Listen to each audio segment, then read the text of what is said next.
Hello, welcome to the Sports Philanthropy Podcast. I am your host, Roy Kessel, and today we're very excited to have with us Michael Lowe and Elijah Collins from Youth on Course. Welcome to the show, guys. Thank you, Roy. Appreciate the opportunity. We're happy to have you here. Michael is the VP of Programs for Youth on Course, and Elijah is one of the gentlemen that went through the program and participated, and we're going to hear a lot of interesting stories from both of them about what they've been through and how the program works. So I wanted to start with Michael in terms of giving us a little bit of background about the program and about yourself, how you got to Youth on Course and everything like that. Sure, Roy. Well, let's start off with Youth on Course.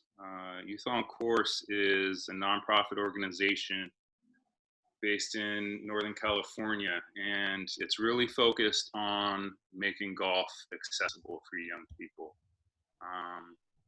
We do a few things. We subsidize rounds of golf so that young people can play golf for $5 or less across the country and in Canada. We provide job opportunities in the industry through our caddy and internship programs, and we also provide college scholarships. As I mentioned, we started in Northern California where we're based back in 2006.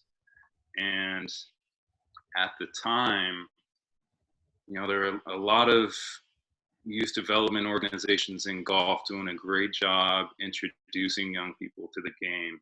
But there was still the issue of young people being able to afford to actually go out and play. And playing is, when it comes down to it, that's so fundamental when it comes to sports participation and all of the great benefits that come from young people playing sports. And as we were looking at the golf landscape, the average green fee in Northern California at that time was around $20 or so. And that's just not affordable for so many families. And when it comes to sports participation, sports participation has been declining and continues to decline in large part due to the cost. And so our organization had the idea of subsidizing rounds so that members of Youth on Course can play for $5. And that idea really spread. Flash forward to 2012, and we had grown our membership of Youth on Course in Northern California to around 6,000 young people, and there were around 120 courses where those members could play golf affordably. And we knew we were onto something. So we started, got together and decided we wanted to see if we could start replicating it across the country. And so we started contacting other allied golf associations. Another thing I should note, Youth on Course started out of the Northern California Golf Association, or the NCGA. And so when young people join Youth on Course in Northern California or through any of our other allied golf association partners, they also become members of their local golf association. Since that time, Oregon was actually our first partner, and we had success there, more young people playing, a huge benefit to families. Golf courses who have supported Youth on Course see a lot more young people coming out and families coming out to spend time together. And so we've continued to add partners, and we're now working with 41 allied golf associations in 38 states.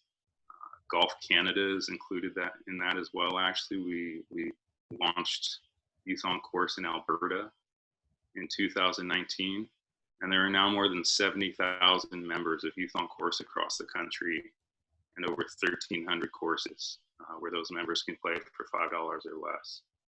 So that's an amazing program. And I think one of the questions that you look at when you talk about those numbers, that's incredible growth from 6,000 people in 2012 up to 70,000 right now. What does being a member mean? What does it take to become a member of Youth on Course? So it's pretty simple. Young people can join a couple of ways. One, they can join online at youthoncourse.org. Um, Again, their membership, they become members of wherever they live, their local allied golf association. And that membership fee ranges between $5 to $30 per year, depending on where a young person lives. When they join online, they go through an online curriculum that really focuses on etiquette of the game, and highlights what it means to be a Youth on Course member. We want our members, or we hope our members, feel like they are part of the larger Youth on Course community and represent, take pride in representing Youth on Course when they go to play golf. And that's it. Um, we also partner with a number of community-based organizations. So some local public golf courses or chapters of the First Tee or TGA Premier Sports, Leisure Hour Golf in Portland, any community-based organization as well, or course that is really focused on growing golf and doing outreach in their community will set up a Youth on Course club for those facilities as well, so they can include a Youth on Course membership for young people they're reaching. So those are the two ways young people can get involved. So it's really very affordable to join. If you think about it, just the cost of one round of golf, as you said, at the average fee, which I'm sure has gone up dramatically since 2012 or 2006 when you first started. The fee on that is going to be significant. You're going to save more money just from your membership than it would cost to join that Allied Golf Association and play one round of golf. So you're really picking up the value right there, as well as all the other benefits that you have from your online curriculum and your etiquette program. What age do you see people starting to join from? What's the age range? So we communicate, our membership is ages 6 through 18, but really it's 18 and under. And if a family has a child under 6 who's already playing golf on the course, is ready to take that step, they're certainly welcome to join. A huge part of this, and something we always try and keep in mind as well, is the kid or the young people who don't come from a golfing household, and the power in messaging in regards to golf being affordable through Youth on Course is something we hope continues to spread, because the perception that golf is an elitist sport, one that only wealthy families or individuals can afford to play, that stems from reality, but that prevents so many people and families from considering it as an option when it comes to youth sports. So we hope to continue to change that and really transform golf's image as well, and just ensure that every young person has access to play in it, to work in the industry, and develop as a young person if it's something that sparks their interest.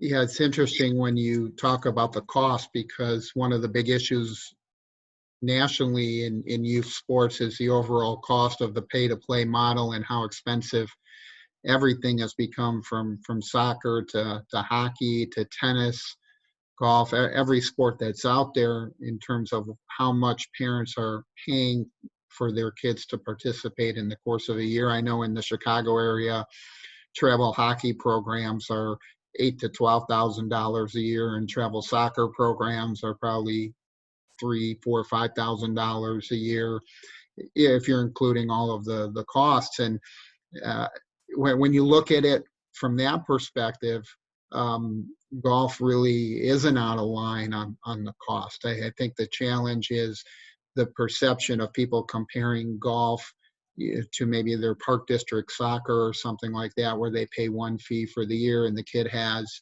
20 practices and 10 games, and the fee might only be $60, $70, but with your program at $5 a round, right? These kids are getting an opportunity to play golf at a cost that is even below that. And so one of the questions that always comes up is where you get that funding from in terms of how is Youth on Course supported from a fundraising perspective. Sure. So, like all nonprofit organizations, fundraising it's critical to what we do. Um, we have a number of individual donors, some corporate donors, some family foundations, um, some golf associations that contribute significantly to Youth on Course as a charitable endeavor to the work they're doing. The Northern California Golf Association continues to give, and I think what's so amazing is that how supportive they have been of Youth on Course's expansion. They understand that golf growing across the country, across the world, essentially, is beneficial for the entire industry, for sports as a whole. We also have a couple of pretty unique fundraising initiatives. One that's actually open to anyone is our 100-hole hike, which is an annual fundraiser where individuals play 100 holes of golf in one day walking. Hike is a key word there, in an effort to raise funds for Youth on Course. And in 2019, we raised nearly $700,000 through that initiative, and certainly hope to see that continue to grow. That has grown a ton over the past, and a lot of our partners participate in that. It's a great way for anyone who cares about golf, wants to give back to young people. It's a great way they could support what we're doing as well. And anyone. That's fantastic. Yeah, that's a great initiative, and that's a lot of money to raise. And certainly, you've got the opportunity to include a lot of people that have gone through that. I want to jump over to Elijah here and have him tell us a little bit of his experience from the other side as somebody who came up through that program. Tell us about how old you were when you got involved and what your first experience was with Youth on Course. Yeah, so I joined in 2010, I want to say. So I was in 8th grade, so probably 14 years old. Is that right? I don't know. But it was the perfect time. I had been playing a little bit of golf here and there, messing around with friends on a driving range, nothing crazy. And my mom was actually friends with Michael, and Michael introduced me to Youth on Course, said, "Hey, I know you're getting into this, maybe give it a shot." I had started taking more lessons, getting a little bit more serious into it. And honestly, that, I tell Michael this every time I see him, it totally changed my life, being in Youth on Course. Everything they've done for me, and from job opportunities to college scholarship, just awesome opportunities to play in really cool events with really cool people, totally shaped the person I am today. So definitely, it worked for me. It was, I don't know, I don't have words, as you can see. I just wouldn't be the same person without it. So when you talk about it shaping you and it really gave you opportunities, give us a couple examples of what areas you feel you were really able to develop as a result of participating in Youth on Course. So I was offered a multiple job opportunities through Youth on Course. One of them was with the caddy program, and that gave me an introduction into that side of the game. I had never experienced that. Up until that point, I had never played with a caddy, knew what they were about, but never really experienced that. And to be able to carry someone's bag, have to interact with them for, the 3, 4, 5 hours that we're out there. One, it worked on my people skills, my speaking skills, but also it gave me a sense of a different way of playing the game, the different view of the game. Like I said, I'd never been on the other side of the bag before, and that was incredible. The other one was I had the job of the pro shop assistant at Lake Merced Golf Club, which that one was the job that really springboarded the rest of my career up until this point. I was able to work inside inside the golf industry more rather than outside on the grass. I was really inside work, both the assistant and the head pro at the time. And I got to do inventory, set up schedule, understand how a golf club operates, a private club.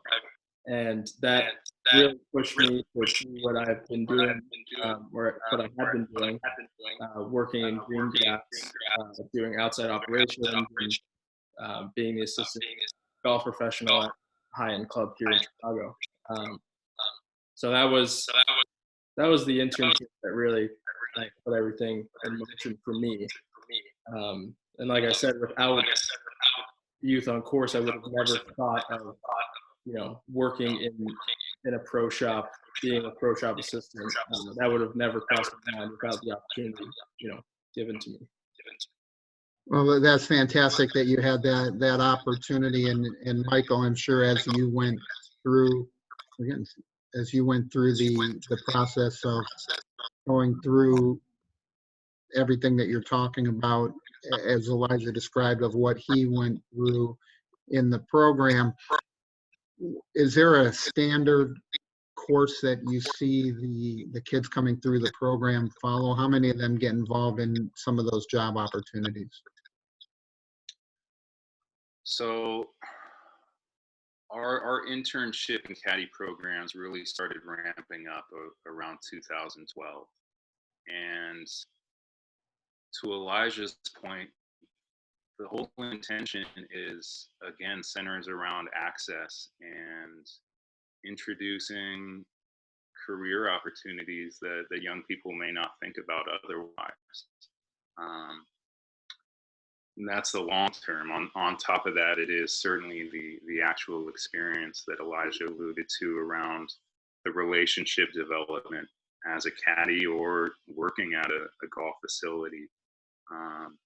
Golf is, like so many sports, but golf in particular, there's something unique about the community and how the sport of golf fosters relationships, particularly playing it, and then I think that's reflected in the workforce as well.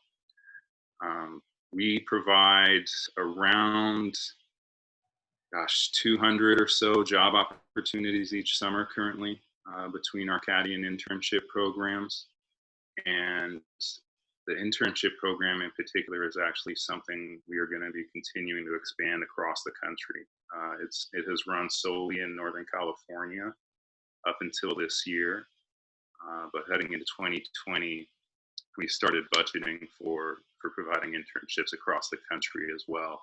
There's a lot of initiatives or efforts within the golf industry to make the sport more inclusive, and part of that is diversifying the workforce, and our internship program is committed to that as well, and kind of serves as a feeder to the PGA of America or other golf industry stakeholders, who understand that for golf to continue to thrive, it has to be more reflective of the diversity in the communities within our country.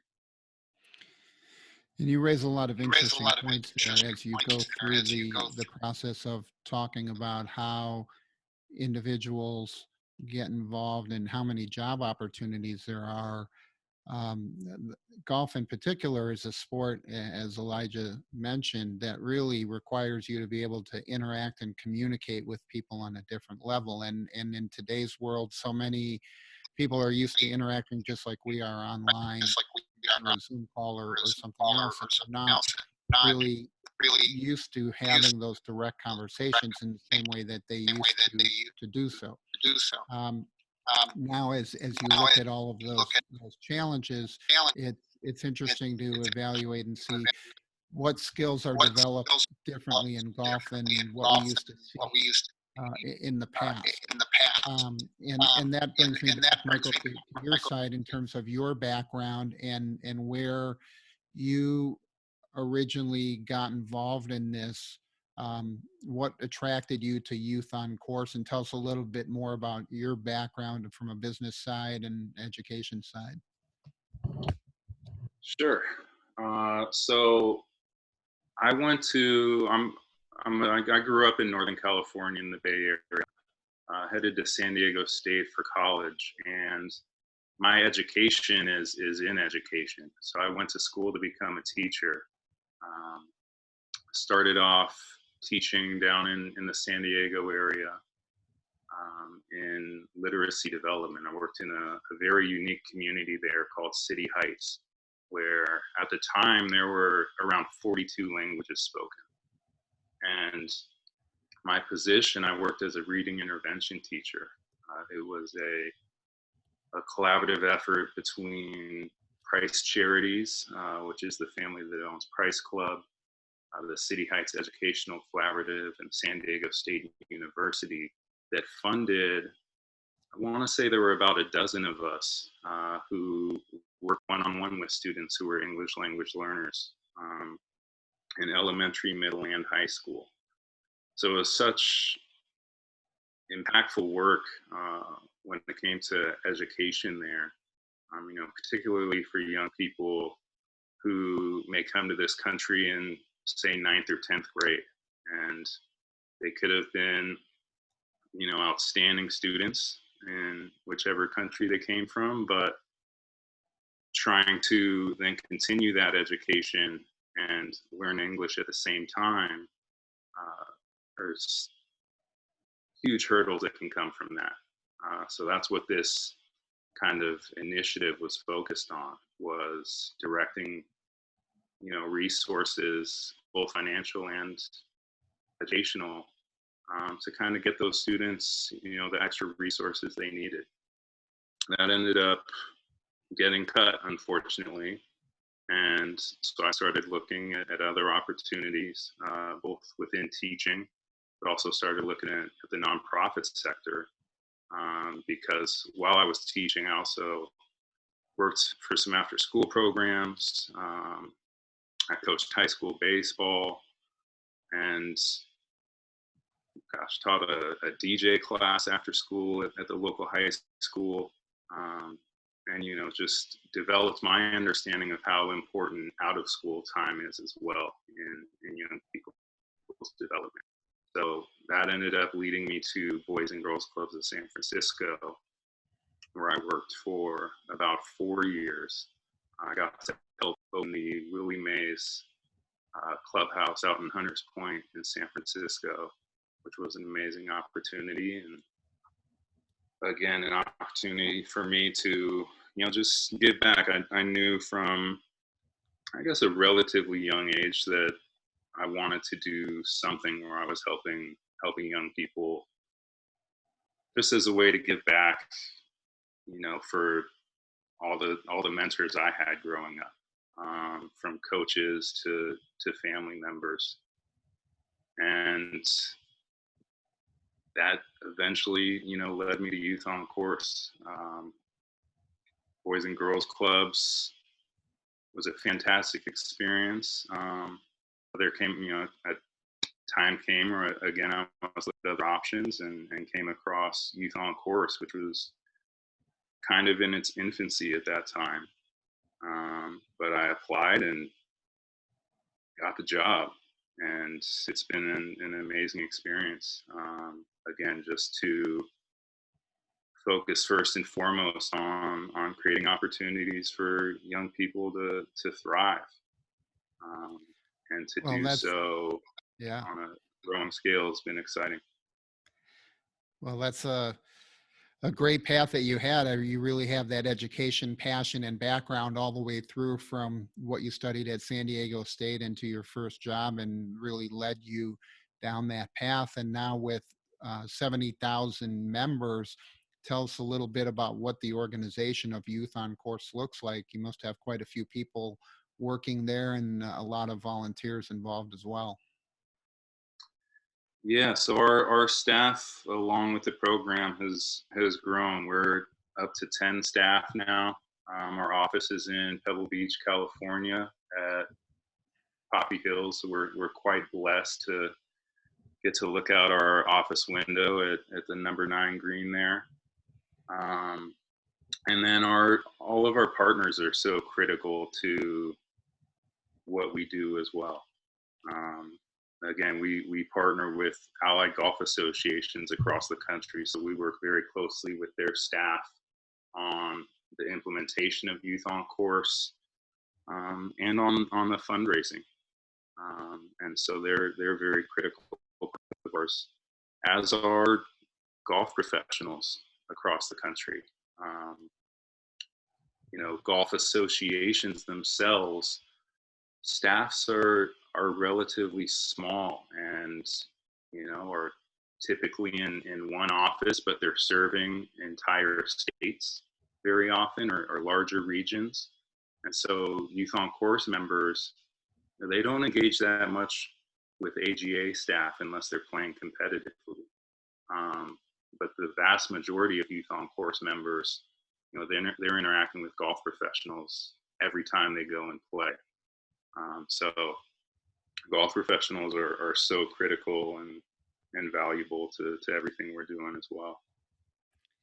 And they really are. If you think about it, at most courses, right, you come and check in at the clubhouse and you've got the pro that's there, or wandering around in different aspects of the golf operations. And that's your ambassador for the game. That's the person that's going to really shape the experience that you have. I've been to many golf courses, and I can tell you there's a substantial difference when you get the really engaging, energetic, warm golf pros versus the ones that kind of hide in their back office, or not participating as much. It really makes a big difference to the experience of an individual coming on the course. And especially from a young golfer's perspective, I want to go back to Elijah and have him tell us, when you walked into these courses, obviously from a pure revenue perspective, the course is going to say, well, this is somebody that's taking up a paying slot. But tell us a little bit about how the pros treated you and what your experience was as one of the participants. They were always just happy to have us out there, to have such a amazing program that brings not only youth golfers to their course, but brings more interest to the course. That's invaluable. So I never had a bad interaction with a pro or anyone. Everyone was always so inviting. When I would come and finish, they would ask, "Are you going to go out again? What, you coming tomorrow, next week?" They love to have us there, and I think that was huge for me as well, because I felt welcomed. And if I felt welcomed, it made me feel like I can go back and keep going, which only helped me progress. And I think that's one of the things that's fantastic about golf, is when you get into it and you go out there, you're really keeping the kids active and engaged, because Michael, as you described in the 100-hole challenge, you're walking a long way if you're walking 100 holes, right? You typically figure the average 18-hole round. How far? It's 26 to 28 miles or so. Okay. So that's like a marathon, right? If you're going to walk the whole thing, the average round, I think, is about 4 or 5 miles. If you do a normal 18 holes without crazy walks between the holes. But Elijah, when you were out there, did you have restrictions on what kind of hours you could be on the course, or how did that work? Yeah, at some of the courses there was restrictions. I can't exactly remember which ones, but I know that they were more tailored to an after school kind of schedule. And I only remember that because I would go from school to the golf course and be able to play. And then weekends, I want to say there was some kind of restriction. It was in the morning or in the afternoon. I don't Right, really probably remember. after 1 o'clock or something like Something that. like that. But it didn't, I never felt like it was a restriction. I always felt like, I get the opportunity to go play no matter what. So yeah, it was invaluable. Like I said earlier, being able to go, I can't tell you how many friends and I all signed up for Youth on Course, and we would go from class, jump in one of our cars, and go straight to the course. For all throughout high school, really. Yeah, so given the opportunity there, great bargain, chance to go and play all kinds of different courses. How many times did you get out in a week or a month? Ooh, in a week, if I wasn't in a sports season, I would go 3 to 4 times a week easily. Okay, Um, nice. in the summer, I was out there every day for sure. My mom, bless her soul, she's always been by my side. She's been my rock my whole life. But she would drive me down to Pebble Beach to go play Poppy Hills, meet up with Michael. We go play 18 or 9, and then drive me back down to San Francisco. But yeah, it was something that I'll never forget. And those little moments wouldn't have happened if I would have had to pay the regular green fees. Right. I played so many amazing tracks for only $5 with my friends, and laughing and having so much fun. And those memories wouldn't have happened without Youth on Course. So this might be one of those times where I need somebody to make me a fake ID to make me look younger, so I can still get the under 18 rate, Oh, right? for That would be a sure. bargain. But it's an incredible opportunity, because you talked about the fact that you would go 3 or 4 times a week, and you would go every day in the summer. And one of the challenges that I know we have here in Chicago and in a lot of the cities is finding activities for kids to keep them away from some of the other negative influences like gangs and drugs and violence and things of that nature. And I think golf, by its very nature as a sport, is got rules, right? Rules that you need to follow, etiquette that you need to follow. It's teaching you a level of professionalism that prepares you, in a sense, for the world and the business world in a way that a lot of other sports don't. Certainly other sports can teach teamwork and the cooperation and competition and everything like that. But I think that they don't necessarily engage the same level of, as Elijah described, the conversation, the interaction with people. Because as a caddy, right, typically if you're going to be a caddy at a country club or a golf course, you're dealing with very successful people. You're frequently dealing with fairly wealthy people, not always, but generally successful people that have the time to go and take 4 or 5 hours to go and play golf or belong to a club. And so you're going to get some important lessons in life just by observing how they behave and how they interact with other members of their foursome during the course of the round. So, I know from dealing with a lot of caddies over the years, there's always some interesting stories. Do you have any that are particularly entertaining that would be acceptable for family radio here that we can tell on the air? Yeah, the one that will always stick out to me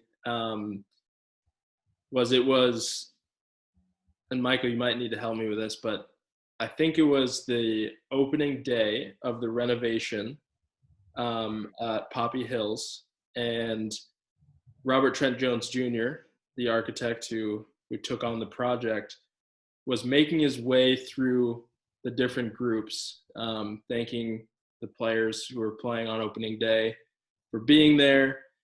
And he came up to our group, and I was caddying. He came up for the group on 18, which is now 9, and he took out his putter. He started putting around, and he came up to me and we started chatting about how my day was. And I was a huge fan, still a huge fan of golf course architecture, and being able to talk to him in such a casual scenario. And then he asked me how to read this putt, and thankfully I gave him the right line and he sank it. But yeah, there's a picture that I still have on my computer of me and him just chatting, and I'll never forget that. That was pretty cool. Well, that's fantastic. Um, I know you guys have shared a lot of great information about the program. If people want to get involved, really from both sides, how would they sign up to become a member?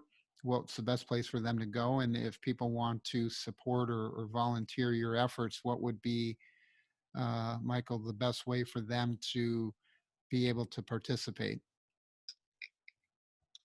Certainly the best thing to do is to head to youthoncourse.org. That's our website. You can find all the information you need there. And you can also follow us on social media at YOC Golf on all the social media channels. Oh, that's great. So before I let you guys go here, I appreciate all of your time, but I want to use our sports philanthropy superpowers, and I'm going to make each of you the commissioner of the PGA Tour or the USGA. You can take your pick and tell me one change that you'd like to see in golf. We'll start with Elijah. Ooh, one change can be anything. Can be anything you want, from rules to pace of play to any type of restrictions and things that you see out there.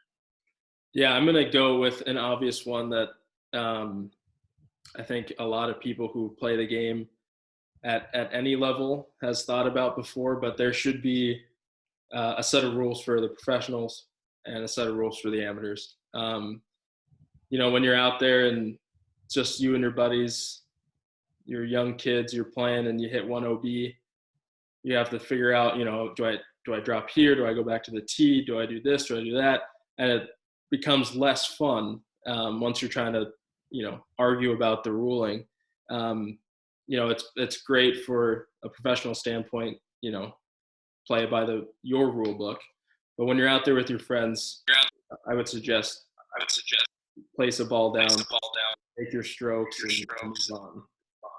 Yeah, I think stroke and distance is certainly one of the most common areas of dissatisfaction among casual players of having to go back to the tee. You think about whacking a ball and it goes into the water, and you're back at the tee, and there's really no distinction between a ball that you hit 275 yards that trickled across the line by a foot and it's clearly OB, versus the guy that snap hooks it 40 yards off the tee, and you're both hitting three from the same spot. Right. So that's always an area of dissatisfaction, as well as the fact that it typically slows down the pace of play significantly. So Michael, we've given you a little bit of time to think now. So what would your change be? Well, I already play by my own set of rules. I am not a competitive golfer. I love it as a recreational activity. Love to have, friendly wagers with folks I'm playing with. Elijah has won all of those wagers anytime we play. So nothing from a rules standpoint for me, really, but I would love to see. I heard people around the Olympics start to talk about how amazing it would be to have men and women competing on mixed teams. And I think there are opportunities to maybe have more creative formats when it comes to competition. In regards to that, in mixed teams, you see some mixed team amateur events. The Olympics would be a fantastic stage for that. I've been daydreaming here and there of some sort of team formats at the professional level as well. Could be really fun. But know, It definitely would anything be to make it interesting more when you look more at what's engaging. out there.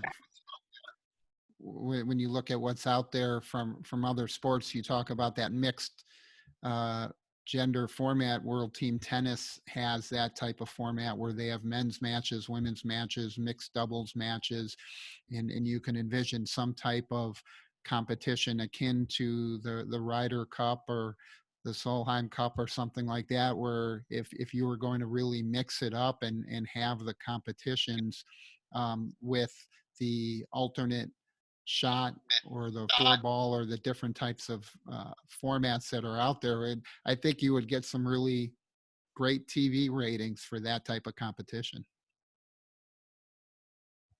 Most Yeah, definitely. I agree. I agree. Well, guys, I That was want a to thank you for great question. coming on today. I really appreciate your time. It was great to hear more about the Youth on Course program, and I think it's something a lot of people don't know about, and I think it's something that we can publicize and get out to more people and more organizations, because it's a great bargain. It's a great opportunity for people to take advantage of that in their area. So thank you for coming on and sharing that with us today. Certainly. Thanks for having us, Roy. It's a pleasure. Yeah, that was great. Thank you. This is Roy Kessel signing off for the Sports Philanthropy Podcast. We hope you'll tune in for our next episode. Have a great day.